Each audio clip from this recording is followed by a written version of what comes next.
Mas já queria cantar mais. Estava vendo os irmãos tocando aí. Que beleza. Só me boicotaram, não me deram nem um pandeiro ali, né? A Rebeca ofereceu para todo mundo, ó. Menos eu. Mas depois eu toco. Nós vamos abrir a nossa Bíblia em João, capítulo 8. João, Evangelho de João, no capítulo 8. Deixa eu desligar aqui. No versículo 36. João 8, 36. Antes de lermos, só um comentário. Na semana passada eu falei que quando alguém diz assim, eu sou wesleyano, eu sou de família luterana, eu comentei que eu fico feliz, porque traz consigo uma tradição boa, né? De heróis, os nossos heróis. E nós não podemos nos esquecer dos heróis da fé, das pessoas que abriram as trincheiras, que abriram o caminho. E eu estava pensando sobre isso hoje, e até falei alguma coisa na escola bíblica dominical, que nós vivemos numa época em que nós nos esquecemos das pessoas que ao longo dos séculos e até milênios estudaram e nos trouxeram um legado, né? Hoje eu comentei com o Jefferson, ele é da área de física, e eu falei para ele o seguinte: se de repente ele esquecesse todos os físicos que vieram antes dele, se de repente ele esquecesse todos os teóricos, né? Eu perguntei de quantos anos, de 100 anos, de 200, ele falou mais, de 500, mais, de 1000 anos, pessoas que foram descobrindo coisas, escrevendo, fazendo experiências, acumulando conhecimento, para que nós chegássemos hoje a entender o que entendemos na área de física. Os irmãos já imaginaram isso? Qual que é a tua engenharia mesmo, Mateus? Ambiental. E se de repente você esquecesse de todos os teóricos que vieram antes de você, o que sobraria? Qual seria a base do conhecimento? Estão entendendo a profundidade disso? No entanto, se levantou no Brasil, não só no Brasil, mas no mundo, muitos teólogos que simplesmente esqueceram-se de todos os estudiosos que desde a era dos pais apostólicos nos trouxeram estudos, conhecimentos profundos no grego, no hebraico, conhecimento teológico. E se nós jogássemos tudo isso fora e disséssemos: hoje eu sou apóstolo e eu recebo diretamente a revelação e ignoro todo mundo que estudou antes de mim, ignoro todos os comentários bíblicos, porque eu sou tal, o que eu faria? O que eu seria? O que eu construiria ignorando tudo isso? Eu construiria exatamente o que está acontecendo no Brasil hoje. Ensinos estapafúrdios, né? Ensinos esquizofrênicos, esquisitos, que o povo aceita, mas por ignorar que teve um indivíduo antes dele, e outro antes, e outro antes, e outro antes, que estudaram e trouxeram conhecimento até nós.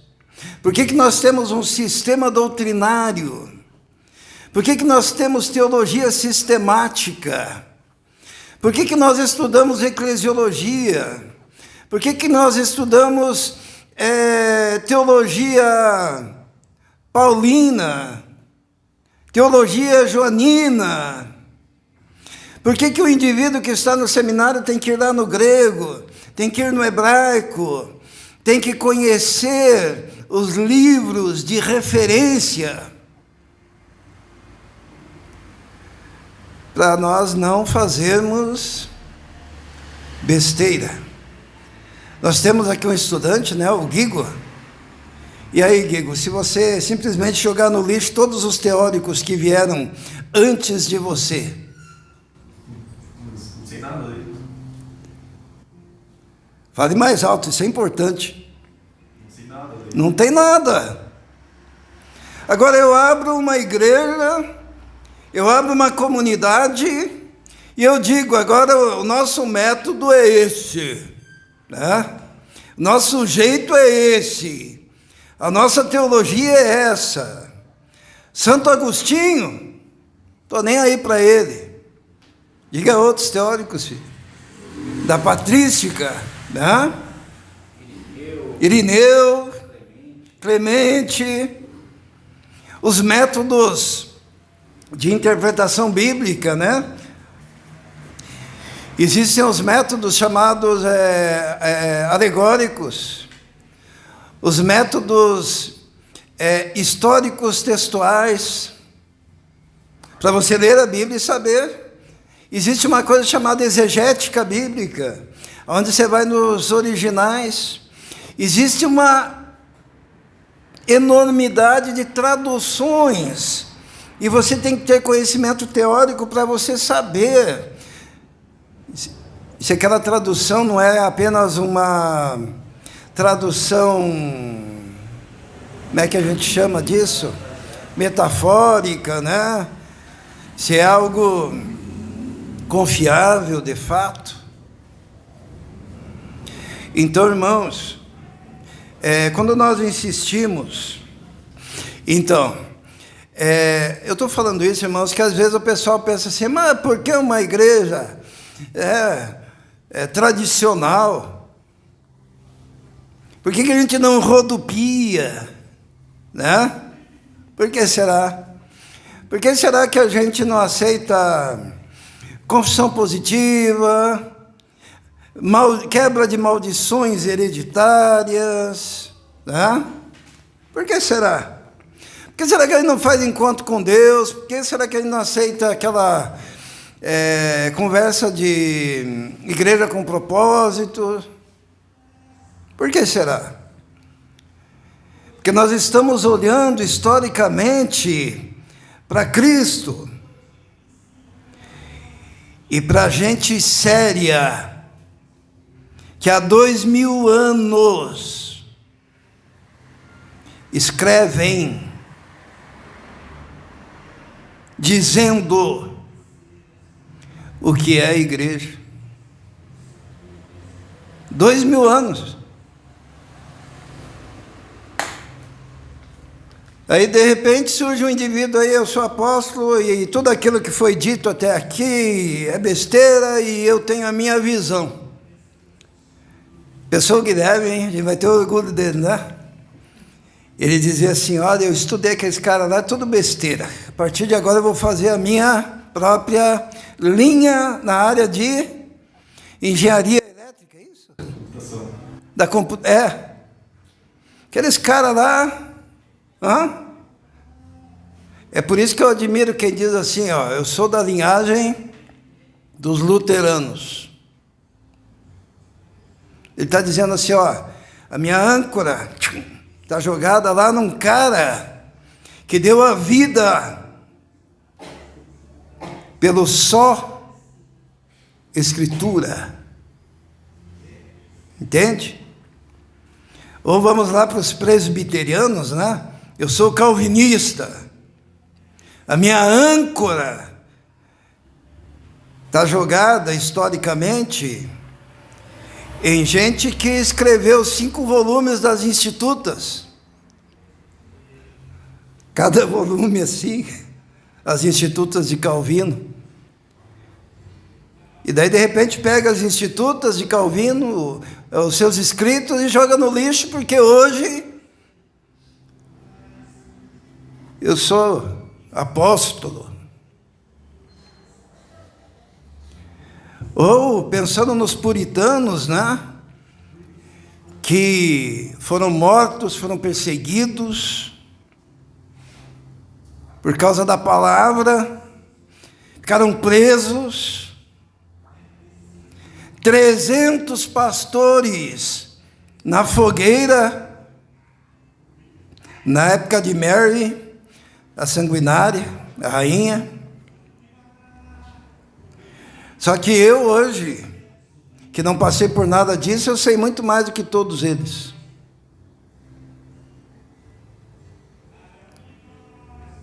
Daí quando a gente que estuda, a gente fala, isso daí que o cara está pregando é uma tremenda de uma asneira.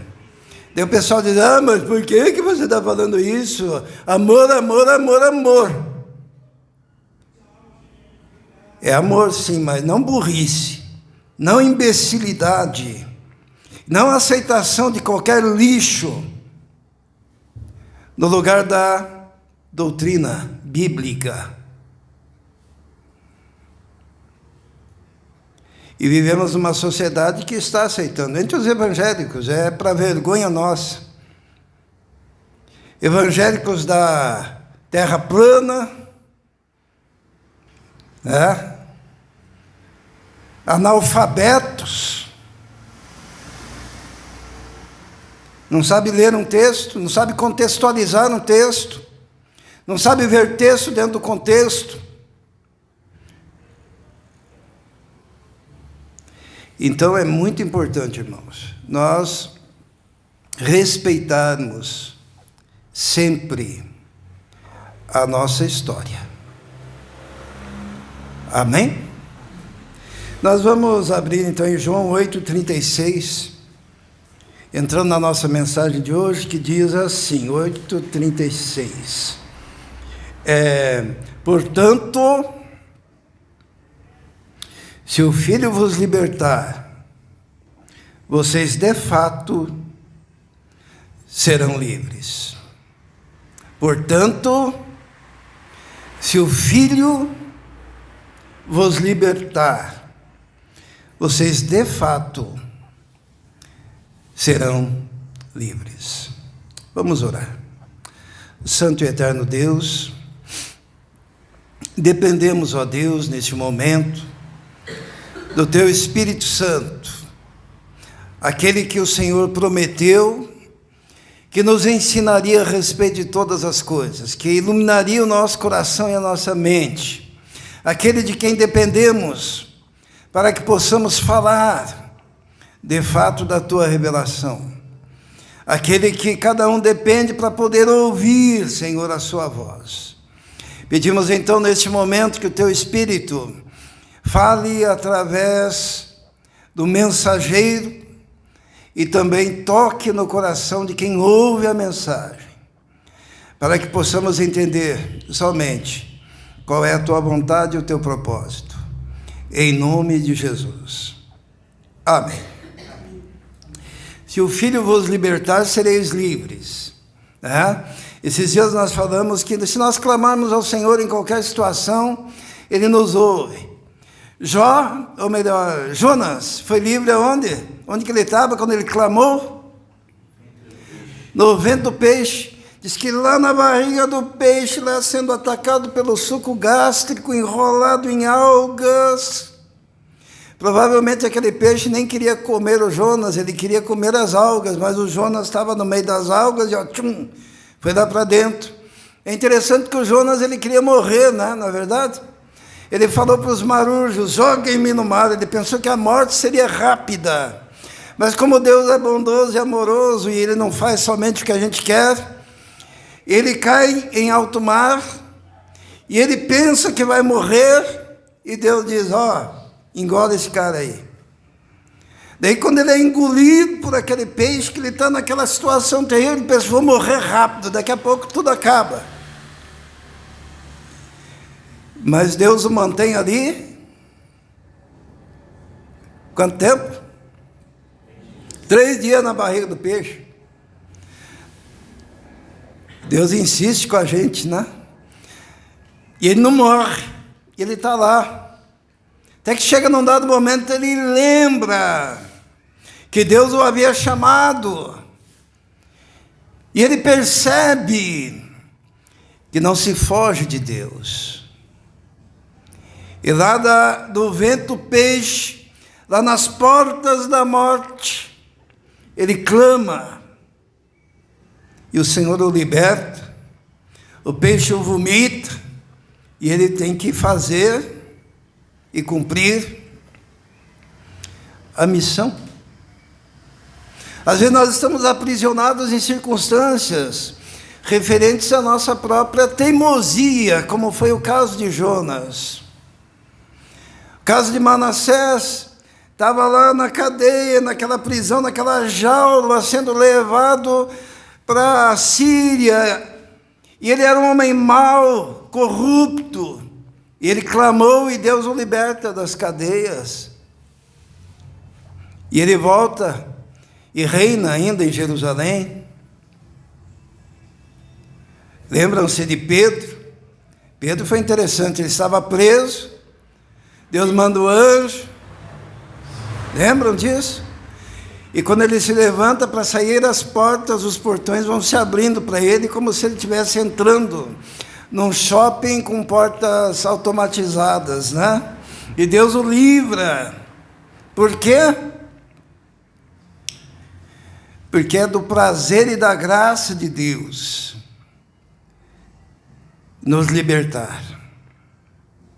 Só que existem prisões que não são que nem a de Jonas, que não são prisões que nem a jaula de Manassés, ou a cadeia do Pedro, ou a prisão de Paulo, que são visíveis, que são claras diante de nós, que são tangíveis. Existem prisões que são mais interiores. Tem prisões que às vezes nós nem percebemos que nós estamos presos. Sabiam disso? Tem gente que está preso e não sabe que está preso. E hoje nós vamos ver algumas dessas prisões, tendo como mente, ou na mente, que se o Filho vos libertar, verdadeiramente sereis livres. E nós vamos nos utilizar de um personagem bíblico chamado Jacó. Então eu convido os irmãos a abrirem a sua Bíblia em Gênesis no capítulo 25. Gênesis capítulo 25. E a primeira prisão que nós encontramos relacionada a Jacó é uma prisão que a gente chama de prisão do nosso próprio caráter.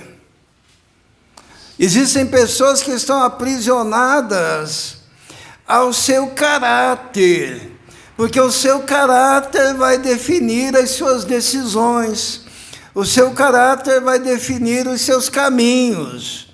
E nós encontramos em Jacó isso, vamos ler ali, no versículo 26 do capítulo 25 de Gênesis, Gênesis 25, 26.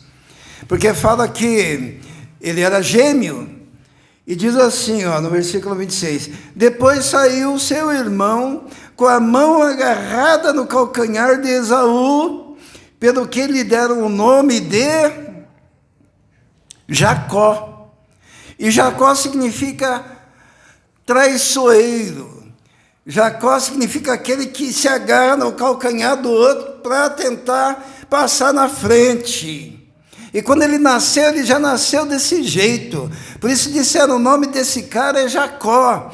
Porque o seu caráter é o caráter de alguém que gosta de usurpar. Se nós lermos no capítulo 27, a gente vê a confirmação disso no versículo 36.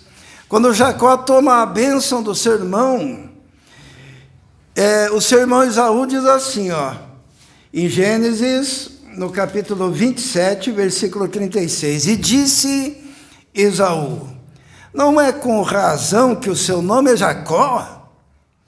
Já é a segunda vez que ele me engana.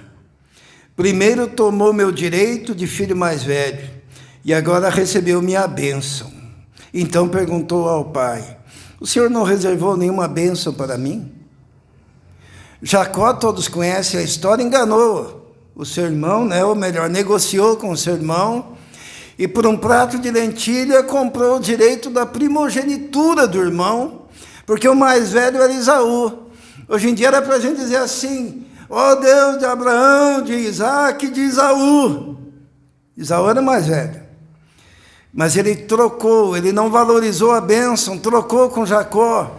E hoje nós falamos, Deus de Abraão, de Isaac e de Jacó. Só que o caráter dele, e ele estava escravizado ao seu caráter, porque ele sempre queria enganar, ele enganou o pai dele. Lembra na hora da bênção? Porque Esaú, ele era peludo, E daí o que ele faz? O pai dele era cego. Estava cego, Por causa da idade. E ele se aproxima do pai, e ele coloca uns pelos no braço, e diz, sou eu mesmo. O pai dele diz, a voz é de Jacó, mas eu colocando a mão parece que é Esaú. Lembram? Ele era usurpador, ele era enganador. E existem pessoas que andam a vida toda escravizadas por um caráter que não foi transformado pelo poder e graça de Deus. São pessoas teimosas no seu comportamento, que não têm a capacidade da mudança. E é por isso, irmãos, que se o Filho libertar, verdadeiramente sereis livres. Porque para haver uma mudança e uma libertação dessa escravidão, a pessoa ela precisa passar por uma coisa chamada conversão, mudança. Quem não se converteu não tem prazer nas coisas de Deus. Quem não se converteu não tem prazer na mensagem real do Senhor. Quem não se converteu, ele vai querer uma igreja de entretenimento, vai querer uma igreja de festa, vai querer uma pregação que faça cosquinha no ego, Que faça a pessoa ficar, que gostoso, mas nunca vai gostar que Deus fale na profundidade do seu coração. E Jacó, ele teve que passar pela conversão, ele teve que passar pela mudança, e nós vamos ver isso em Gênesis 32, abra sua Bíblia, em Gênesis 32,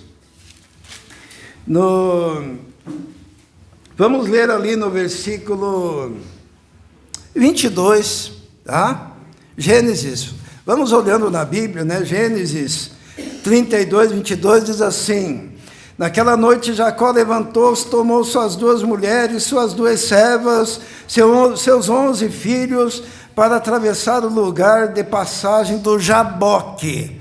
Lembram do Val de Jaboque? E ali no Val de Jaboque, depois que passou toda a sua família, ele se encontra no versículo 24. E Jacó ficou sozinho, então veio um homem que se pôs a lutar com ele, até o amanhecer. E nessa luta com aquele homem, Jacó diz lá no versículo 26, no finalzinho, não te deixarei ir, a não ser que me abençoes.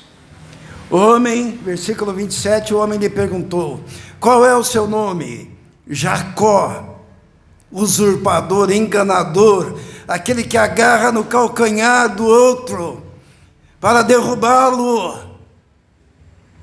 Então disse o homem, seu nome não será mais Jacó, mas Israel, porque você lutou com Deus e com homens e venceu.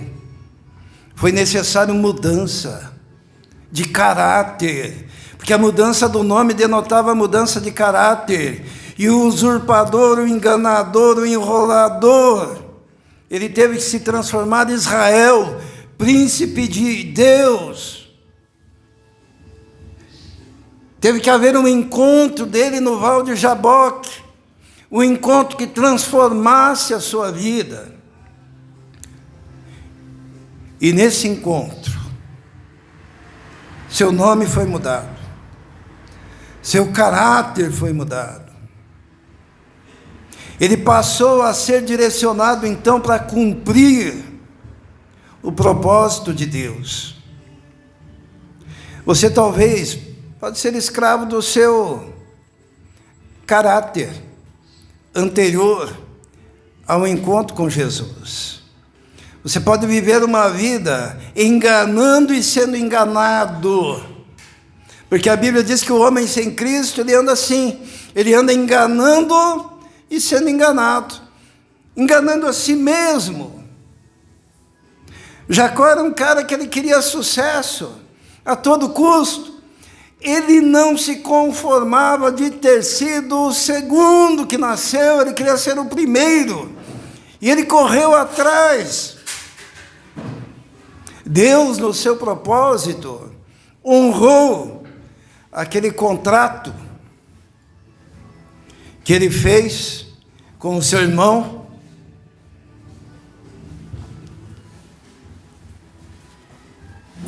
O primeiro lugar de escravidão que vive o homem. Por que os irmãos acham que nós estamos aqui reunidos e tem pessoas escravas do seu caráter andando nas ruas? Tem pessoas que são escravas do seu caráter lá, cantando músicas mundanas no boteco, enchendo a cara. Por que tem gente aí que está fumando suas drogas e bebendo as suas bebidas até quase morrer? E nós sabemos, tinha um escravo do seu caráter aqui embaixo, no final da rua. Ontem nós soubemos que ele morreu, com 24 anos. Morreu escravo. Cirrose. Mas se o Filho vos libertar, verdadeiramente sereis livres. A segunda escravidão que nós encontramos aqui no texto é a escravidão dos conflitos familiares. Nós vamos ler lá em Gênesis 27, Gênesis no capítulo 27, depois que Esaú foi enganado, no versículo 41, olha o que aconteceu.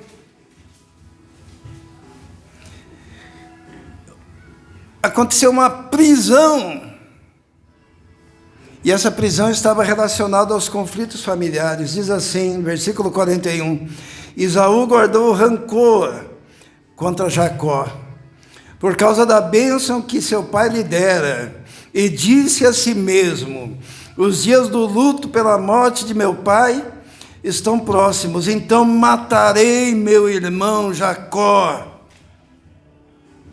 Quando contaram isso para Rebeca, que era a mãe dele, sabe o que ela falou? Jacó, pega a bênção de uma vez do teu pai e fuja imediatamente. Vá para a casa de Labão, que é nosso parente. Se mande, você já não pode ficar aqui. Por quê? Porque você está numa condição em que você é obrigado a fugir. Ele estava numa prisão de conflitos familiares, porque ele estava em conflito com seu pai, porque ele enganou o pai. Ele estava em conflito com seu irmão, porque ele enganou o irmão.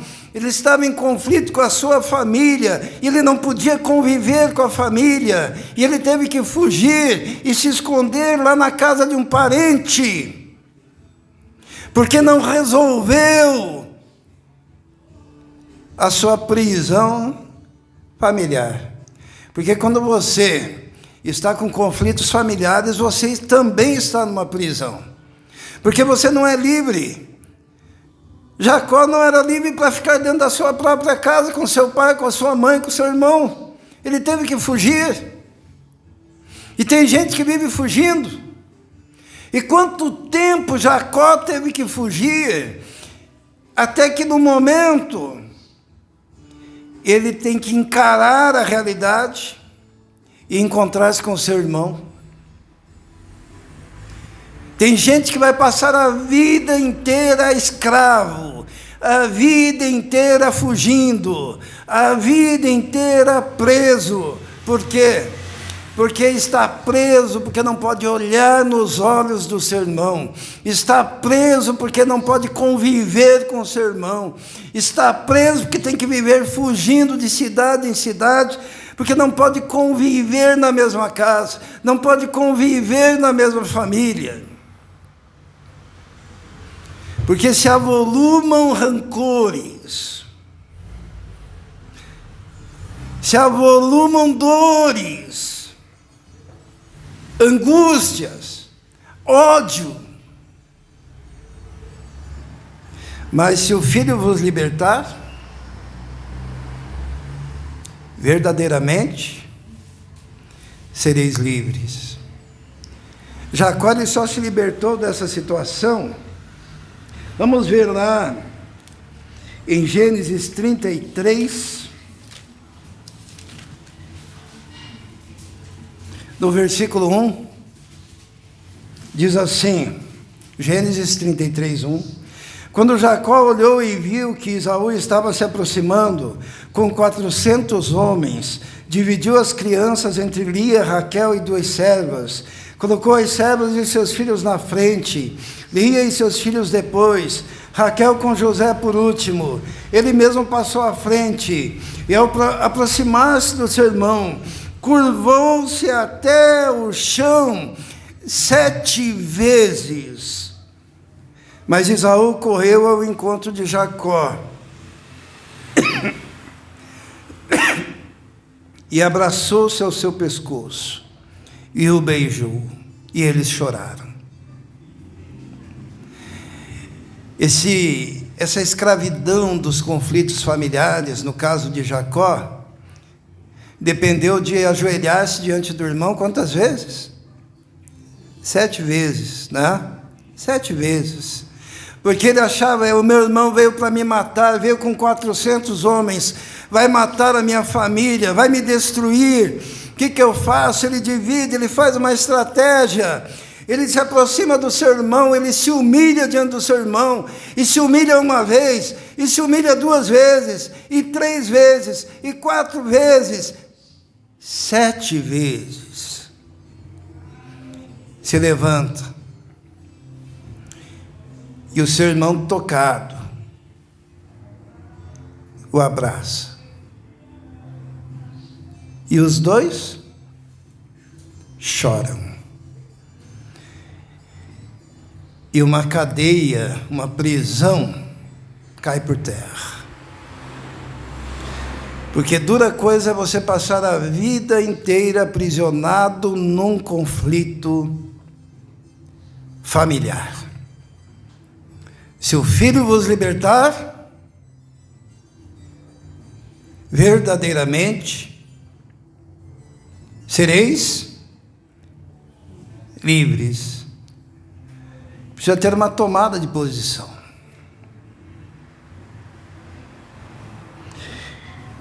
A próxima prisão, onde estava Jacó, ele está o homem preso, né? E os irmãos perceberam que são cadeias que não são palpáveis assim, não são? Né? Às vezes são melhor grades, porque grades você pode tocar, você pode abrir, mas essas cadeias emocionais. E a próxima prisão de Jacó, eu chamo de prisão afetiva, emocional. Vamos ver no capítulo 29 de Gênesis, no versículo 9. Gênesis 29, 9. Lembram que a mãe do Jacó disse: fuja para a casa do seu parente Labão? E quando ele vai lá para a casa de Labão, ele vê alguém. Olha ali, ó, versículo 9. Ele ainda estava conversando quando chegou Raquel com as ovelhas de seu pai, pois ela era pastora. Sabe o que é estar aprisionado afetivamente, emocionalmente? Ele ficou apaixonado por Raquel e ficou preso a Raquel a tal ponto que quando ele foi morar na casa de Labão, que era o pai da Raquel, olha só o que acontece no versículo 15, vamos ler, 29 e 15. Quando este lhe disse: só por ser meu parente você vai trabalhar de graça? Diga-me qual deve ser o seu salário. Versículo 17. Lia tinha olhos meigos, mas Raquel era bonita e atraente. Como Jacó gostava muito de Raquel, disse: trabalharei 7 anos em troca de Raquel. Ele se colocou numa prisão, né? 7 anos. Eu não quero salário. O que eu quero é o quê? Eu quero a Raquel, né? E tem pessoas que ficam fissuradas emocionalmente. Quantos anos o Mateus não trabalharia para o Marcos para poder se casar com a Fernanda? 7 anos. E daí na hora H, o que acontece? Ih, vai ficar difícil essa comparação.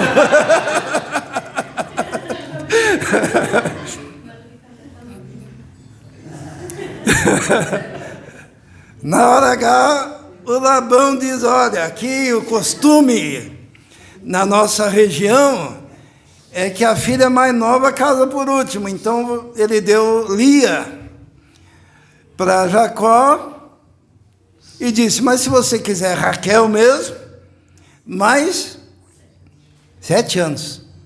Ele estava aprisionado afetivamente, emocionalmente, àquela mulher, Raquel, e trabalhou por aquela mulher como dote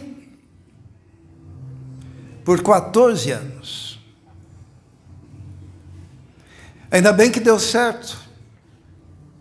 Porque existem pessoas, meus irmãos, eu gostaria que prestassem atenção a isso, que ficam escravizadas a outras pessoas por 7, 14,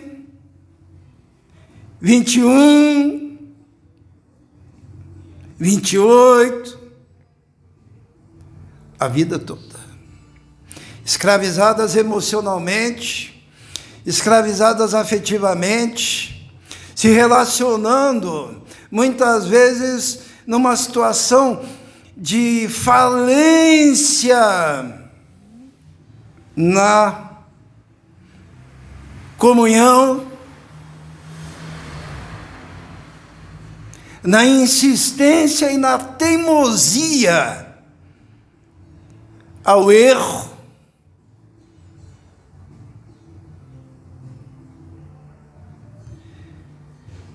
Eu me lembro de um rapaz que era apaixonado por uma moça que era da igreja. A Bia talvez vá se lembrar, né? Eu não vou falar nomes aqui, mas ele era doente por causa daquela moça. E um dia eu fui visitá-lo e falei, né? Menino, sai dessa. Se você se libertar, você segue a sua vida. Mas você pode ficar aprisionado eternamente numa situação que vai te fazer infeliz. E você vai servir por 7, por 14, por 21 anos, sem salário. E no final ainda a moça vai casar com outro.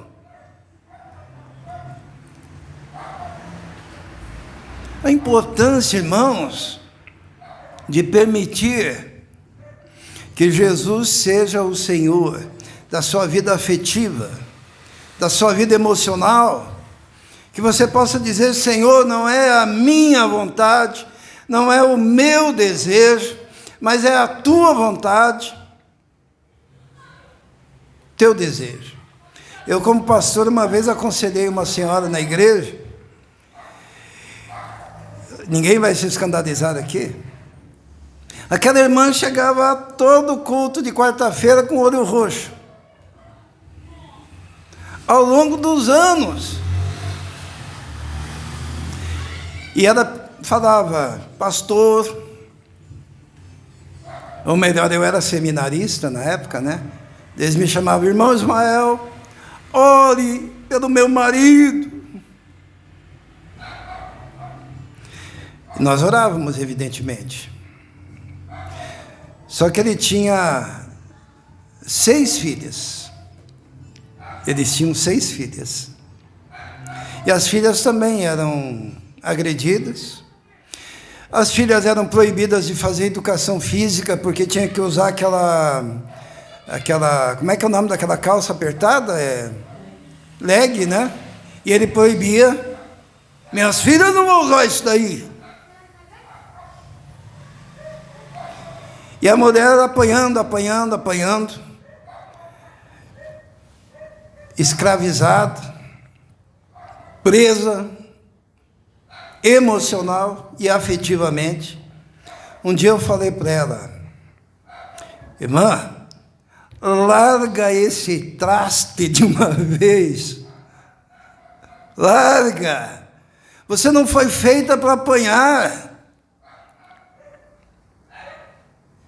E quando ela largou ele, descobriu que ele tinha outra família. Estão entendendo? As pessoas se colocam numa situação de prisão. Mas se o Filho vos libertar, verdadeiramente sereis livres. Jacó deu certo, ele acabou tendo que trabalhar 14 anos, acabou tendo, naquela época, naquela cultura, 2 esposas, né? Que era Lia e Raquel. Mas Deus não nos fez para vivermos em escravidão emocional e afetiva. Deus nos fez para viver na plenitude dos nossos relacionamentos. Eu falo sempre para o Israel, para a Rebeca, para a Vitória, para o Gabriel não, que ele achou muito cedo a cara metade, e o Marcos, muito bondoso, ainda não quis lhe entregar aquele mais novo.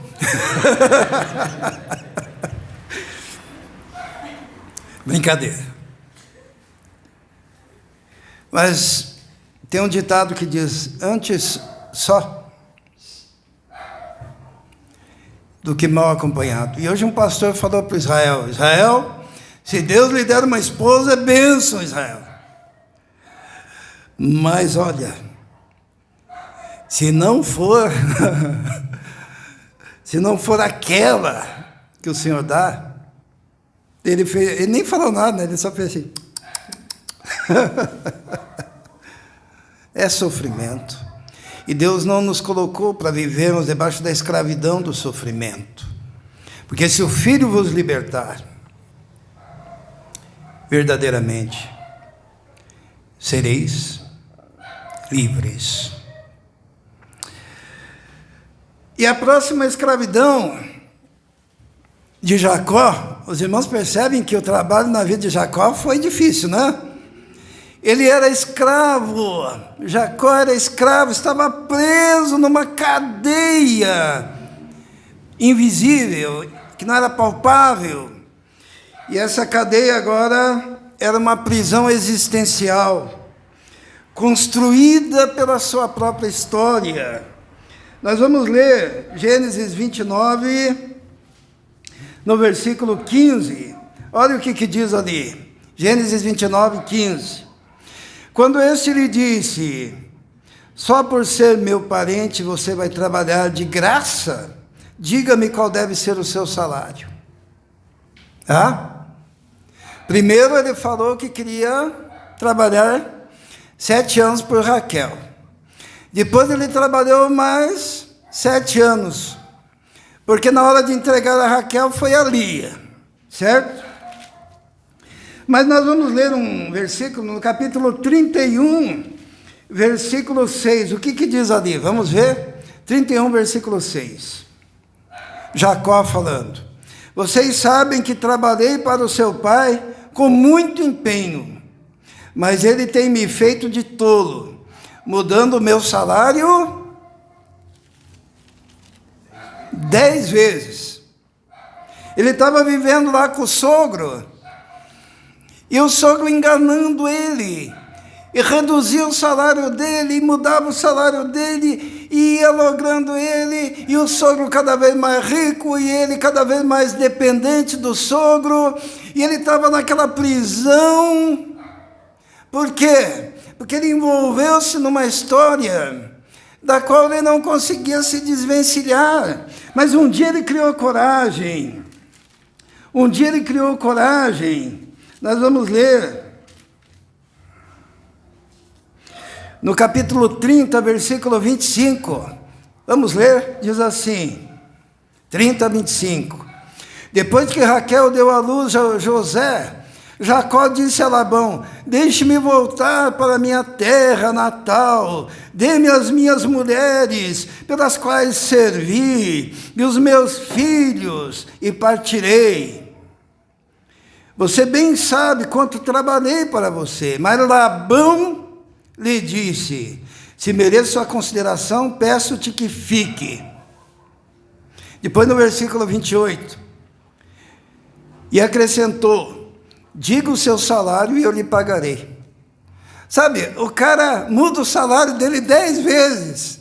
E daí quando ele quer ir embora, ele diz, não, fica aqui comigo. Diga o quanto você quer ganhar, diga o teu salário, eu pago. Você confiaria? E o Jacó não conseguia ir embora. E cada vez que ele dizia, agora eu vou. Não, fica aí.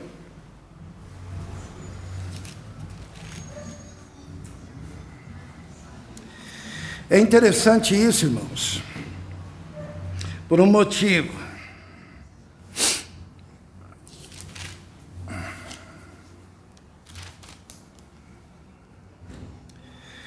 Tem até um texto que diz assim que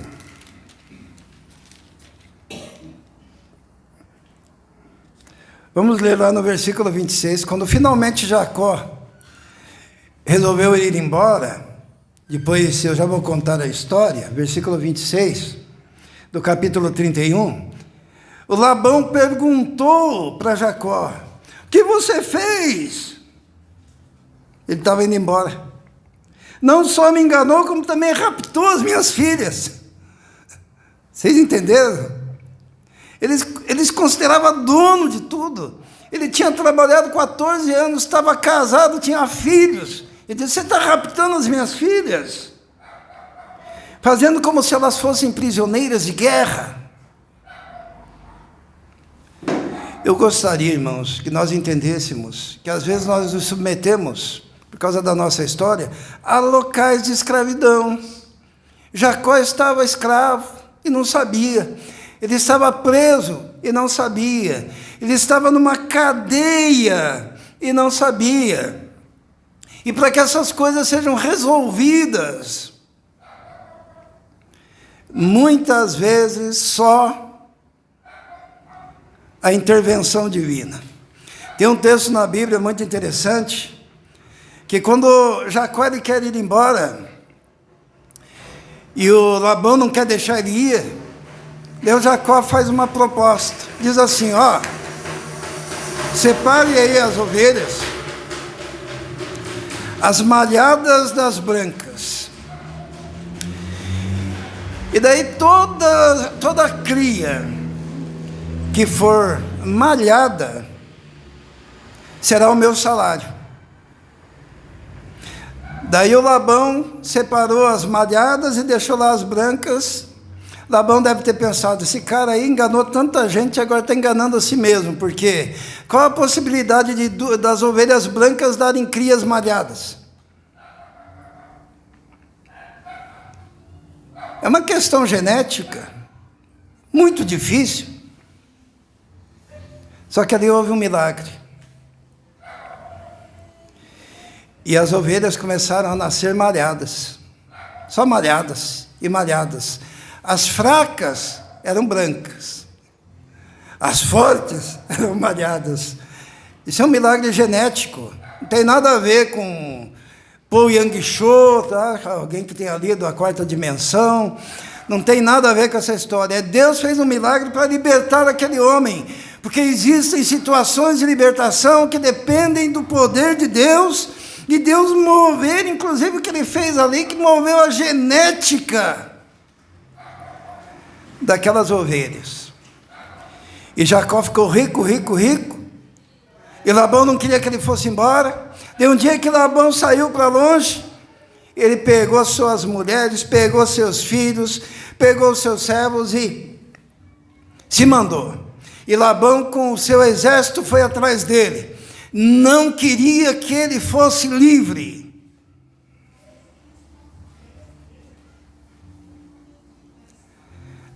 Até que Deus interviu e falou com Labão: deixe o Jacó.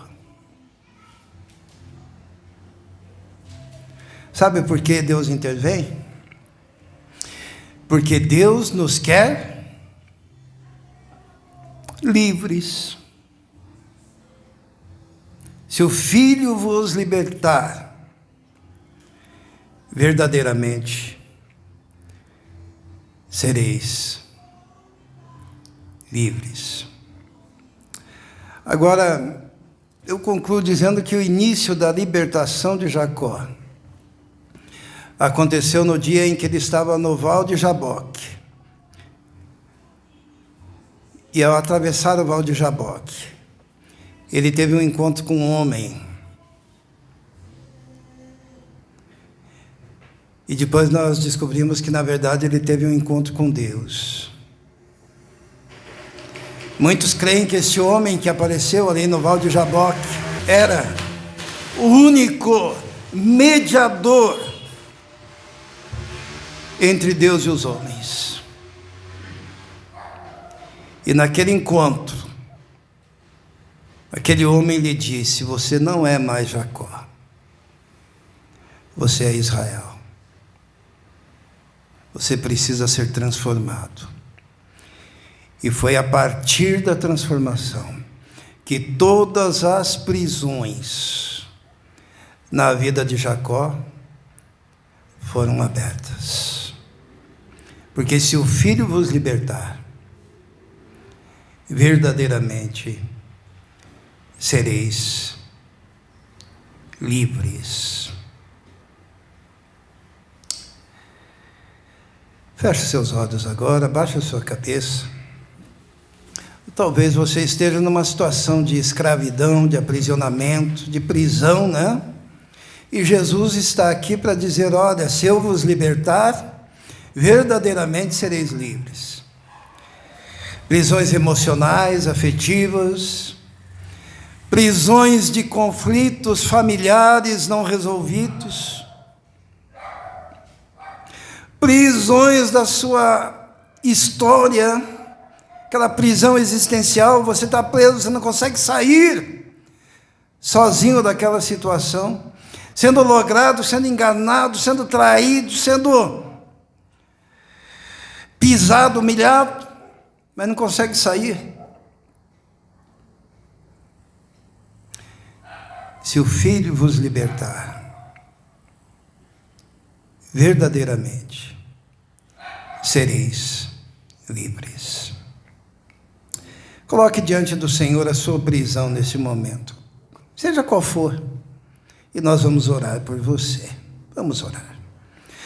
Senhor nosso Deus, muitas vezes nós estamos aprisionados à nossa própria história. Nós estamos aprisionados às nossas decisões, às circunstâncias que nos envolvem de tal maneira e não conseguimos sair. Nos acostumamos, ó Deus, à escravidão, ao aprisionamento. Mas a Tua palavra nos diz que existe uma porta de saída. E essa porta é o Filho, o Senhor. Porque se o Filho nos libertar, estaremos livres. Pedimos agora por todos os irmãos aqui, ó Deus. O Senhor sabe o problema, a dificuldade, a luta. Quando o Senhor mandou falar esse texto, é porque alguém precisava ouvi-lo. Te peço então que o Senhor haja, liberte, transforme, dê o escape, dê a forma de saída, derrube, Senhor, as cadeias, os grilhões, rompa, Senhor, as algemas. Nós te pedimos isso. E pedimos em nome de Jesus, pelo sangue derramado do Senhor, nós pedimos essa bênção sobre cada um. Em nome de Jesus. Amém.